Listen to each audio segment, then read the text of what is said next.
कहले रहनी ना पावर पावर एजे से शुरू होला एजे से खत्म हुई। पावर पत्थर के कहाँ से ले सबके बाजा कहे कि आ गई हमार पवन राजा।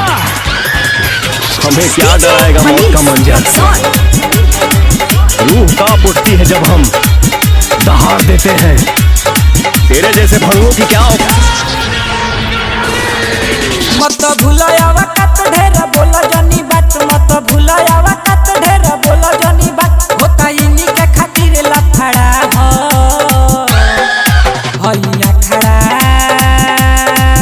भैया खड़ा। कोरी गाँव के अखड़ा हो कोरी गाँव के अखड़ा हो कोरी गाँव के अखड़ा हो कोरी गाँव के अखड़ा हो। मत भूलावा कत ढेर बोला जनी बात। मत भूलावा कत ढेर बोला जनी बात। होता इन्हीं के खातिर लफड़ा हो भैया खड़ा भैया खड़ा।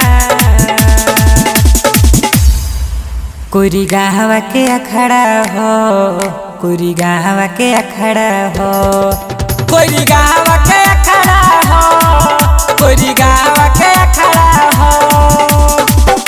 एक आदमी हमके दूधू को दिखाई देता। कंफ्यूज मत कर सन, कंफ्यूजन में और ज्यादा मारिया। मैं इस देश का हनुमान हूँ और ये देश मेरा नाम है। सीना चीर के दिखा दूंगा अंदर बैठा हिंदुस्तान है बैठा हिंदुस्तान है। मारता जनता उठवा के लाली कोमर हिला के कतूर दे बुटली। 1 लाख पूता 1.25 लाख नाती रावण के मारता जनता उठवा के लाली कोमर हिला के कतूर दे बुटली। ढेर बोला जनी बड़ा ना तो होई गड़ा बड़ा। ढेर बोला जनी बड़ा ना तो होई गड़ा बड़ा। जवन सोचले बस अपना हो भैया खड़ा भैया खड़ा।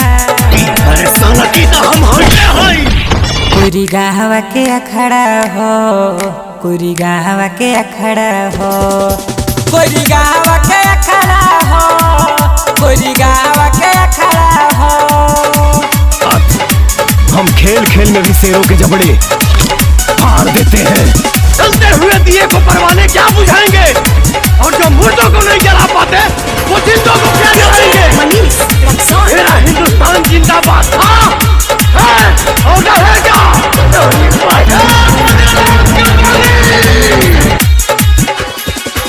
अरे कोनो अखाड़ा से बानी कम हो कौन हराई बकरा में दम हो। केहू के बस में नहीं खे शेर के जगावल। अरे कोनो अखाड़ा से बानी कम हो कौन हराई बकरा में दम हो। सो चंदन चांद अब नपी है जमीन। अब चंदन चांद अब नपी है जमीन।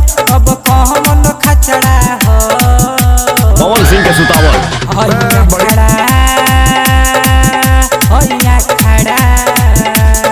सनी दिमाग में मनी और कोरी गाँव के अखड़ा हो कोरी गाँव के अखड़ा हो पवन सिंह से दुश्मनी से कोरी गाँव के अखड़ा हो कोरी गाँव के